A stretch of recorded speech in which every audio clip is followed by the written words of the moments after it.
Assalamualaikum warahmatullahi wabarakatuh. Selamat pagi Sobat Sosial dan SDMPK se-Indonesia. Perkenalkan, nama saya Wijayanto Agung Nugroho, pendamping sosial PK Kecamatan Semanu, Kabupaten Gunung Kidul, Daerah Istimewa Yogyakarta.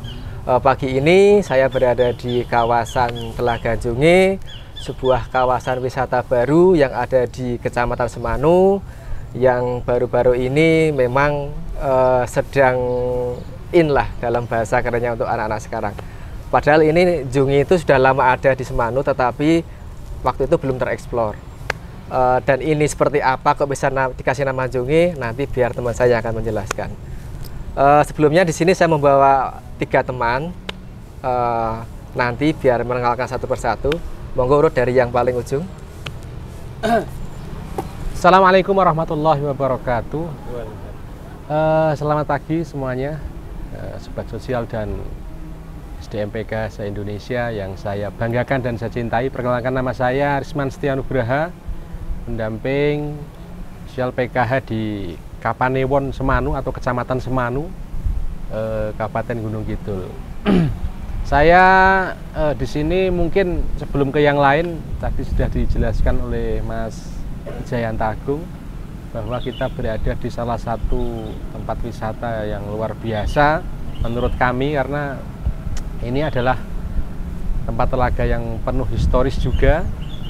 Kenapa disebut Telaga Junge? Karena memang dinisbatkan pada salah satu tokoh sesepuh yang berada di sini, yang menurut mitos dan bukti-bukti masyarakat sini ada seseorang atau tokoh dari Majapahit yang dulunya apa sih istilahnya, untuk pelarian ataupun dari kerajaan di sana sampai di Kecamatan Semanu ini, dan makamnya ada di tengah telaga. Jadi nisan atau makamnya Kyai Junge ada di tengah telaga. Oleh karenanya masyarakat di sini menisbatkan telaga ini menjadi Telaga Junge. Mungkin itu sajalah yang sementara yang dapat saya sampaikan, mungkin untuk bisa perkenalan untuk teman-teman yang lain. Terima kasih dari saya, nanti kita bicara lagi. Terima kasih. Assalamualaikum warahmatullahi wabarakatuh. Waalaikumsalam.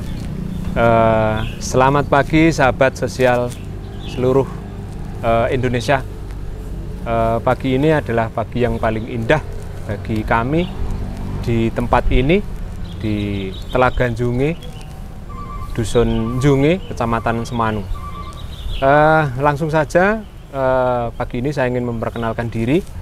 Nama saya Dwi Fajar Pambudi. Saya pendamping sosial Kecamatan Semanu, Kabupaten Gunung Kidul, Daerah Istimewa Yogyakarta.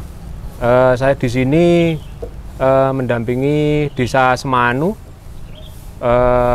khususnya di Dusun Nitian Timur, Nitian Barat, Sambirjo, dan Bindorjo. Mungkin sementara perkenalan saya itu dulu, mungkin nanti kita bisa sambung lagi untuk di waktu yang selanjutnya. Terima kasih. Assalamualaikum warahmatullahi wabarakatuh. Waalaikumsalam. Lanjut, monggo Mbak. Ya, Assalamualaikum warahmatullahi wabarakatuh. Perkenalkan, nama saya Nurti Wilistianingsih, di mana saya pendamping sosial dari Kecamatan Semanu. Saya menjadi pendamping sosial dari tahun 2016, di mana alhamdulillah pada pagi yang cerah ini kita bisa berkumpul di Telaga Junge, di mana nanti kita bisa sharing, kita bisa berkomunikasi mengenai SDM PKH, inovatifnya, dan juga mengenai KPM PKH. Mungkin dari saya cukup sekian. Assalamualaikum warahmatullahi wabarakatuh. Waalaikumsalam warahmatullahi wabarakatuh. Ini nyambung Mbak Nurti ini. Tadi jenengan menyampaikan inovatifnya. Nah, sejak tahun 2016 sampai 2022, berikan contoh mungkin bisa untuk menginspirasi teman-teman satu Indonesia. Inovatif apa saja yang pernah Anda lakukan di dampingan panjenengan? Oke, terima kasih Pak Agung. Inovatif saya menjadi pendamping PKH, di mana untuk selama kurang lebih 6 tahun saya menjadi pendamping PKH, saya berinovasi untuk KPM PKH bisa menjadi keluarga yang mandiri, di mana untuk bisnis PKH tersendiri ada berbagai kegiatan, diantaranya yaitu pelaksanaan P2K2. Untuk pelaksanaan P2K2 tersebut, alhamdulillah selama rentan waktu saya dapat melakukan kegiatan P2K2 melalui pertemuan kelompok. Untuk 1 bulan 1 kali kami mengadakan pertemuan kelompok di dusun dampingan masing-masing, di mana untuk dampingan saya itu terdiri dari 250 KPM. Untuk jadwal pertemuan kelompoknya kita bagi menjadi beberapa kelompok. Di antaranya bisa 13 kelompok, karena untuk kegiatan FDS tersendiri itu tidak boleh lebih dari 25 KPM. Jadi kita bisa melaksanakan kegiatan FDS dengan maksimal. Mengenai modulnya, kita memberikan materi kepada KPM. Ada 5 modul di mana saya sangat berkesan sekali ketika saya memberikan modul mengenai pengasuhan anak. Dimana untuk pengasuhan anak itu tersendiri yaitu mengubah pola pikir di masyarakat. Dimana ketika kemarin ibu dari KPM tersebut sering ya Mas ya kita temui untuk ibu-ibunya terlalu overprotective, terlalu menuntut anak untuk bisa kalistung, bisa baca, menulis, berhitung. Tapi ketika kita belajar di FDS tersendiri, kita bisa ngerti gimana pengasuhan anak yang benar gitu. Selanjutnya melalui pertemuan kelompok kita sudah jelaskan tadi, inovatif, menjadi KPM yang mandiri. Setiap bulan 1 kali saya sebagai pendamping PKH selalu memberikan sebuah sosialisasi, pendekatan secara batiniah dan juga lahiriah untuk memberikan sosialisasi kepada KPM pentingnya graduasi mandiri. Di mana alhamdulillah untuk progres graduasi mandiri ya Mas Agung, untuk dari tahun 2016 sampai 2022 ini sekitar 20 KPM yang saya dengan pendekatan beliau KPM mau mengundurkan diri secara sukarela. Makatan. Istimewa sekali teman-teman. Nyambung dengan Mbak Nurti, banyak inovasi yang telah dilakukan pendamping.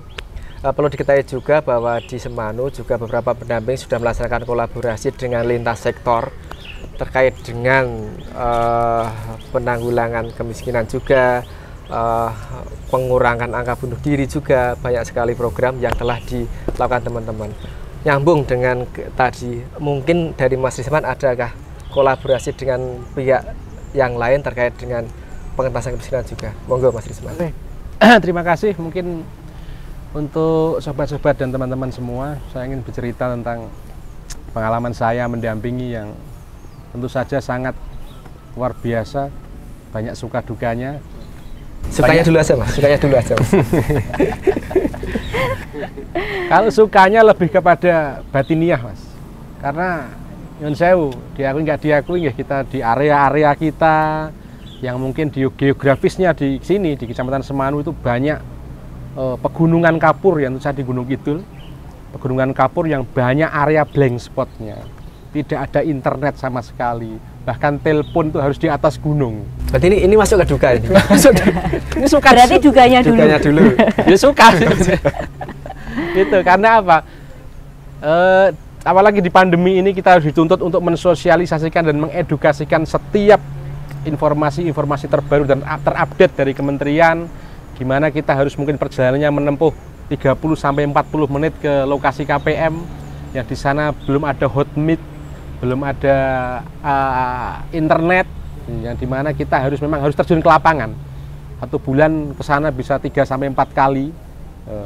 Itu kalau ibaratkan dihitung secara matematis ya nggak cucuk itu.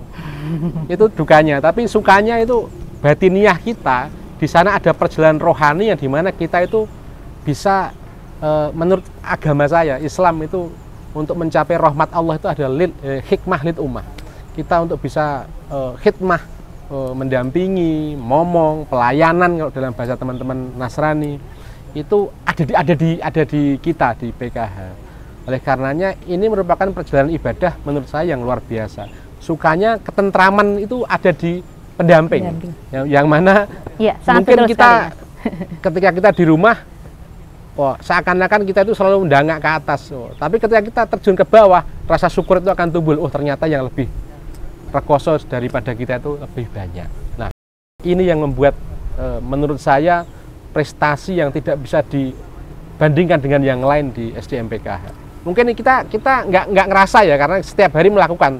Tapi kita itu melaksanakan perintah agama tanpa kita tahu itu sebenarnya adalah bagian daripada ibadah. Nah itu menurut saya itu, meskipun blank spot kita harus ke sana, ada beberapa hampir 70% area yang tidak ada internet sama sekali, bahkan WA aja nggak bisa masuk. Sulit sekali. Sekarang diperintah mengumpulkan data ini, WA sekarang sampainya nanti malam. Nah itu sudah ya, mau nggak mau kita harus ke sana gitu. Itu seperti itu suka duganya. Dan inovasi-inovasi yang disampaikan Mbak Nurti tadi, ya mungkin kita melihat khususnya di kawasan kita, di pegunungan, di pedesaan itu banyak sebenarnya manfaat-manfaat yang bisa kita ambil untuk menekan pengeluaran. Kalau tidak bisa kita untuk menciptakan tambahan pemasukan untuk KPM, tapi mengurangi pengeluaran.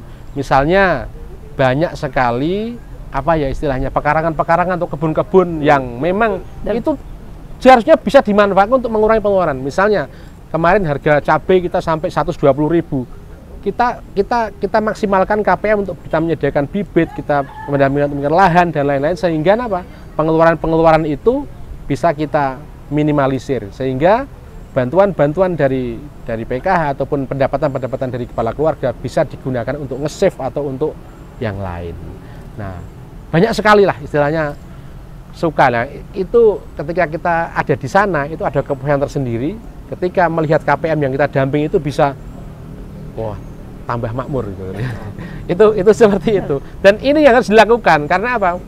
Karena Bu Sri Mulyani kan Menteri Keuangan kita, perbedaan antara negara berkembang dan negara maju itu cuma satu. Kalau kita bagaimana kita bekerja tapi asetnya di save. Tapi kalau negara maju, kita yang nge-save, asetnya yang untuk bekerja. Nah itu yang akan kita bangun pola pikir mindset kita supaya memanfaatkan lahan-lahan yang masih kosong, misalnya untuk ditanami cabai, terong atau obat-obatan, bahkan bisa ada yang ditanduri pisang, Mas. Karena pisang yang tertinggi di sini, pisang raja itu kalau misalnya satu tunduk itu ada 150 sampai. Biasanya untuk itu ya pernikahan. Ya, 250.000. Lah kalau punya 10 pohon 1.500.000. Nah, itu luar biasa dan itu harus banyak diinovasi dan itu seperti itu. Dan ya mungkin berbicara graduasi ya sama seperti Mbak Nurti tadi, kita mesti setiap pendampingan selalu kita ada target dan insya Allah pasti ada yang secara sukarela dengan pola pikir yang sudah dirubah akan mengundurkan diri. Dan itu ketika Mas, Pak, saya mau mundur, itu rasanya celas di sini. Tanpa kita harus, kamu nak orang mundur gitu ya. Itu bukan tipe kita. Ya, kita bagaimana kita dengan pola pikir pendekatan agama, pendekatan sosial dan pendekatan secara hati ke hati. Insya Allah nanti pasti akan. Nah itu yang harus kita bersyukur. Mungkin itulah gambaran-gambaran kita, Mas. Jadi untuk sukanya lebih ke batiniah ya. Batiniah. Nah sekarang Mas Fajar ini kebetulan mendampingi daerah di desa yang dekat dengan perkotaan ya. Terus di sana saya mendengar banyak sentra-sentra kerajinan. Betul. Coba tolong jenengan ceritakan apakah ada dampingan jenengan yang ikut kerajinan juga atau gimana? Monggo nyan explore. Terima kasih atas waktu yang diberikan pada saya. Saya ingin menjelaskan terkait dengan dampingan saya. Ya, alhamdulillah saya di sini dampingi desa Semanu, khususnya di daerah perkotaan. Semanu itu kalau dibilang kota, ya termasuk kota karena memang pemukimannya sudah termasuk perkotaan.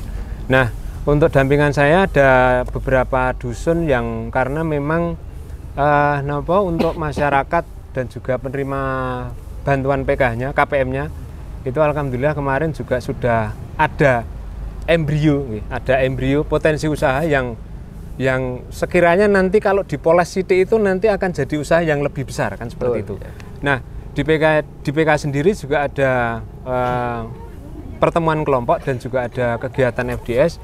Nah, selama saya mendampingi di tahun 2008 sampai 2021 kemarin memang saya terfokus di modul ekonomi.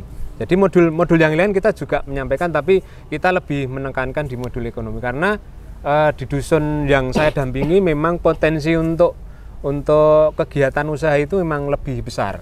Nah, kemarin kita sampling salah satu KPM, ada KPM yang dia sudah mempunyai embrio usaha di usaha pembuatan kurungan, sangkar burung. Kalau bahasa Jawanya itu kurungan, tapi kalau bahasa Indonesia itu sangkar burung. Nah, sangkar burung. Nah, jadi ada beberapa KPM yang memang untuk kegiatan usahanya itu memang di sentra pembuatan sangkar burung. Nah, itu kemarin memang terkendala di nompong istilahnya.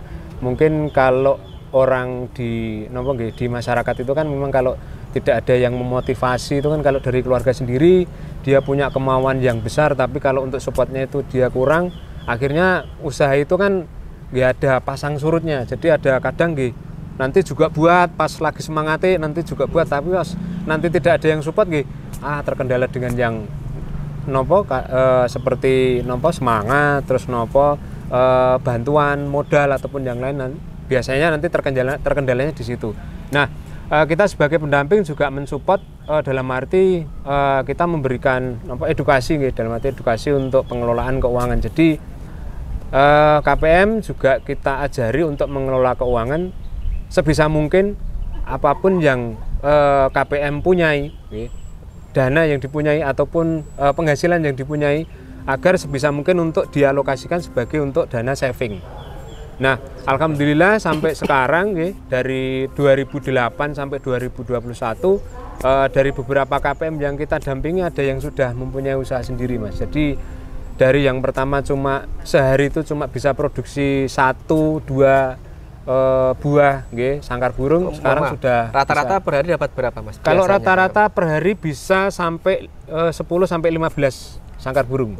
Nah, itu kalau istilahnya tergantung sama moodnya. Kalau pas dia ada pesanan banyak itu alhamdulillah mungkin 20 sampai 30 sebulan bisa.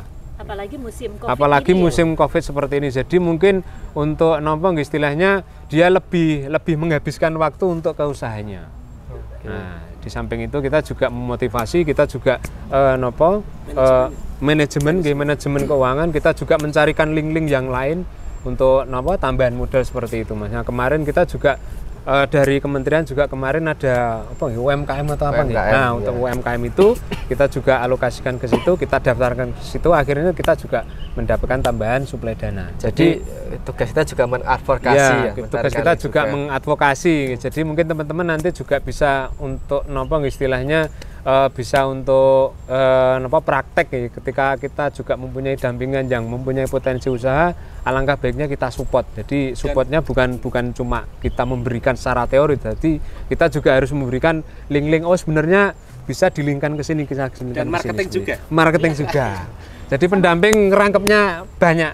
Jadi pendamping juga marketing kadang jadi ustadz. Jadi ustadz juga bisa. Seperti itu, Mas. Mungkin ini kan sangkar atau mungkin ada yang punya. Saya pernah mendengar di Ngeposar itu banyak apa? Bakpia. Betul ya? KPM Mbak Nurti ya itu. Iya, alhamdulillah di bulan Januari kemarin itu ada bantuan usaha ekonomi produktif. Web. Iya, web ya. Yeah, web. Di mana untuk dampingan saya di Dusun Ngaglik, Desa Ngeposari, itu memang untuk potensial usahanya itu sangat besar sekali. Di mana rata-rata yaitu ada bakpia. Kue khas Jogja. Kue kering khas Jogja. Kue kering khas Jogja. Bakpia ya, khas Jogja. Alhamdulillah kemarin dari KPM tersebut itu mendapat bantuan, bisa untuk tambah modal makanan. Dimana kemarin juga ada sosialisasi dari KPM PKH tersendiri itu keberlanjutannya ketika usahanya berhasil itu keluarga penerima manfaat bisa jadi keluarga pemberi manfaat. Itu kita edukasikan kepada KPM-KPM yang mempunyai usaha. Makatan Mas Agung. Oh ya, ini luar biasa ya. Istimewa Pendamping Semanu. Sebelum closing, Mas, sebelum closing. Ini terakhir sebelum closing. Kalau kemarin tadi jangan panjang lebar cerita tentang pemberdayaan masyarakat. Sekarang ini agak sedikit off the box, singkat saja mungkin. Bagaimana menerapkan ilmu dari yang jenengan terima dari diklat dan sebagainya di keluarga panjenengan sendiri. Mungkin dari Mas Risman, monggo. Apakah juga diterapkan ketika di kelompok juga di rumah sendiri juga? Betul. Kita itu apa ya? Istilahnya selama ini jangan sampai disebut oleh KPM itu jargoni. Bahasa Jawanya jargoni itu iso berujar iso nglakoni. Iya, betul. Betul. Ketika ada modul-modul tentang pengasuhan anak, oh ternyata seperti ini. Nah, pengasuhan istri, kadang-kadang banyak loh Pak, yang udah beristri 60 tahun tapi belum bisa mengasuh suami. Nah, ini juga kita edukasi kepada istri juga. Lewat modul lansia itu ya. Kita belajar dulu, ternyata seperti itu, kita itu salah sebenarnya. Nah, kita belajar dulu, kita melaksanakan dulu, setelah kita melaksanakan, nah baru kita sosialisasikan dan edukasikan kepada KPM. Karena ketika kita hanya berteori saja, sama-sama mamang. Sama aja.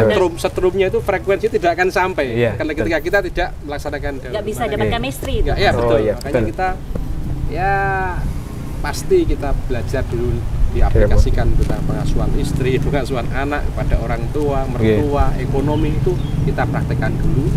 Kemudian setelah kita selesai, oh ternyata kita berhasil, baru kita tularkan dengan frekuensi dan setrum yang sama kepada KPM. Insya Allah itu pasti akan sampai. Tapi ketika hanya teori-teori saja kita nggak melaksanakan, ya tidak akan sampai. Itu pesan saya kepada teman-teman se-Indonesia. Mas Fajar juga sama berarti? Sama. Jadi implementasinya juga sama ketika kita di keluarga juga ya. Harus sebelum kita menyampaikan keluar, kita harus praktek dulu ke keluarga kita. Dari modul pertama sampai modul pendidikan, terus ekonomi, lansia dan lain sebagainya, kita harus implementasikan ke keluarga dulu. Jadi intinya sama, Mas, seperti itu. Ini berarti juga sama? Sama juga. Gimana? Ada tambahan? Kita sebagai pendamping PKH kita sinau bareng intinya, gitu. Karena semua adalah proses. Iya. Siap. Mungkin terima kasih teman-teman semua, pendamping PKH Semanu. Dan juga untuk sahabat sosial dan SDMPK seluruh Indonesia, mungkin ini sedikit cerita dari kami, dari Semanu, Gunung Kidul, yang kata orang dulu tanah yang gersang, tetapi jangan bisa lihat sendiri, air sekarang melimpah. Jadi itu mungkin semacam cerita kenangan masa lalu, yang pasti nanti semoga sekarang ke depannya Gunung Kidul bisa lebih maju lagi. Amin.